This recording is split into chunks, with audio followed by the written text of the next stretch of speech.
Course 3, Lesson 64, we are using a unit multiplier to convert a rate. And with Lesson 65, we are using similar triangles to solve in word problems. So, when we are dealing with rates, we want to write them in fraction form. So if we have 60 miles per hour, we will write that as a fraction. And we will say, I have 60 miles over 1 hour. With this, we can then change it to a different rate, maybe like miles per minute.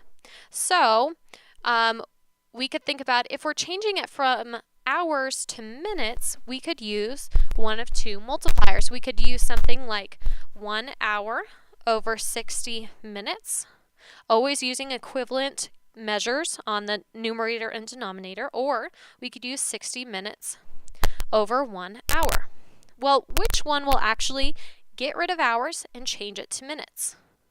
Well, this first one will, because if we multiplied it by my fraction up here, I would have 1 hour over 60 minutes, and we will be able to cancel out my hours. So that I can do 60 miles over 60 minutes, or simplify that to 1 mile per minute. Okay? This is what we're doing. Instead of just one dimension, we're thinking about a rate, so two different units, and converting one of the parts. Let's try this one. Johnny ran a mile in 6 minutes. What is her average rate in miles per hour? So I have this information, 1 mile in 6 minutes. And I want to convert those minutes into hours. So in this case, I'm going to use 60 minutes over 1 hour, the opposite of what we just did in the last problem. The minutes go away, and I can multiply and get 60 miles over 6 hours, or I can reduce that to 10 miles per hour. Okay? Another one. How many kilometers does a car travel when going 60 miles per hour? So we want to take my 60 miles per 1 hour and change it to kilometers per hour. So I'm going to use this conversion right up above and say 1 mile, I'll put that on the bottom to get rid of my miles, is the same as 1.6 kilometers. So I really just need to multiply 60 and 1.6, and that gives me 96 kilometers per hour. Okay, convert 3 miles per minute to miles per hour, and then we will also do convert 880 yards in 2 minutes to feet per minute. Okay, so 3 miles for 1 minute is what we start with, and we want to convert that to miles per hour. So we're going to be doing 60 minutes over 1 hour, so that the minutes can go away and we will have our answer in miles per hour. We just need to multiply 3 by 60 and get 180 miles per hour. And then convert 880 yards in 2 minutes, so 880 yards in 2 minutes to feet per minute. Okay, so one thing that I'm going to go ahead and do right now to get this into minutes, I'm actually just going to reduce so I can figure out what is this per 1 minute. That will get me closer to my goal. And that means that I have 440 yards per minute. Okay, now I need to convert those yards. So I'm going to use our conversion. 3 feet is 1 yard to get there. My yards will go away, and I need to multiply 440 times 3. And we see we get 1320 feet per minute. Okay?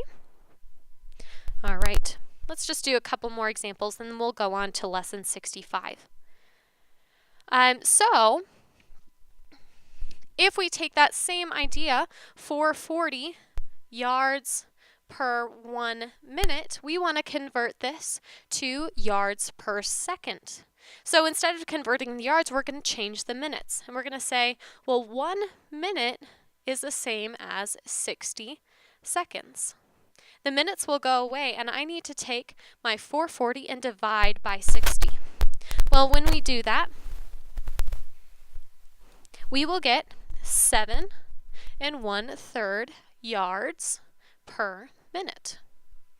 Okay, So we set it up with these unit multipliers so that it's easy to see, do I multiply, do I divide, do I do a little bit of both? Here's another example that you can try. Convert 24 miles per gallon to miles per quart. Another example, Peter packed 32 pints of pickles in a minute.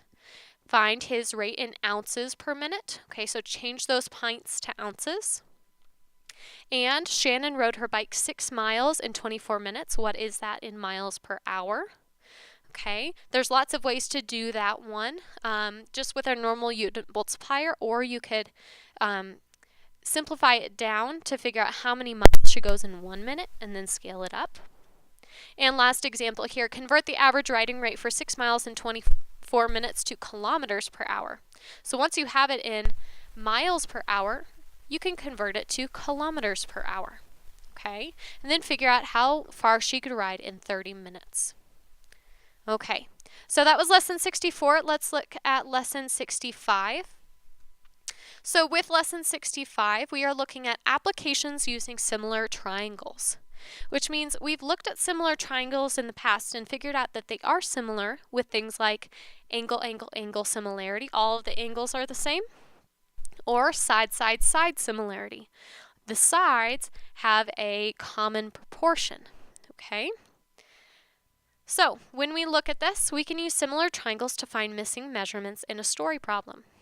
We'll look at just a couple examples here. So, Maria wants to know the height of a flagpole. She stands a meter stick in a vertical position. Okay, so that's 1 meter. And finds that the length of its shadow is 120 centimeters. At the same time, the shadow of the flagpole is 30 meters long. So I'll draw this flagpole over here. And we will say that its shadow is 30 meters. Well, when I do this, I'm saying that with these shadows, we have similar triangles. And I'm going to show my similar triangles by just connecting and drawing that hypotenuse. Well, if I want to know the height of the flagpole, I can use some of my tools that I have in order to find this. The first thing, though, I need to make sure all of our measurements are in the same units. So this 120 centimeters, I'm going to convert that to 1.2 meters. Now I can set up something like a proportion in order to solve this. I could say 1 meter is to x meters on the flagpole. Just like 1.2 meters is the same as 30 for the shadows. And I could cross multiply and solve this to say 1.2 x is equal to 30. So I divide by 1.2. 30 divided by 1.2 gives me 25. We say x is equal to 25, which makes sense because in the first, the meter stick gives me a longer shadow. So my flagpole will also give me a longer shadow than itself. So we have 25 meters as my answer. The other way you could have done this is figured out a scale factor between 1.2 and 30 and use that on our other example. All right, now you'll also see similar triangle problems like this. And the big thing you want to do is draw the two triangles separately. So we first have the one that's 10 by 8, and we have our second big huge triangle that is 45 by x. And so I can say, well, one way to do this is with a proportion, but maybe I see a scale factor to say 10 times 4.5 is equal to 45. So I'm going to use the same scale factor to do 8 times 4.5 gives me x. And 4.5 times 8 is 36, so x must be 36. The trick with this one is truly drawing out those two triangles so that you can see what these two similar triangles look like and what you can do, proportion or scale factor, to find the missing side length. And last example I'll do on this video. The shadow of a tree in front of a school is 16 yards long, or about 48 feet. I'm going to use the 48 feet because it looks like we use feet in everything else. So the shadow is 48 feet for this tree. Okay. The shadow cast by the school building is 18 feet long, and the building is 24 feet high. So So we have our two similar triangles. And we say, okay, we can set up a proportion here to say 48 is to 18, just like x is to 24. Well, when we do this, we will cross multiply 48 times 24, or you could reduce first. I'd recommend that. And take 48 and divide by 6, and we get 8. 18 divided by 6 is 3. So when we cross multiply, it's a little simpler to get 3x is equal to, let's see, 24 times 8 gives me 192. So I need to divide by 3 and get that x is equal to 64. Okay, so make sure your drawings are accurate. Set up a proportion or set up a scale factor in order to find the missing side. Well, I hope this is helpful for your homework and for studying.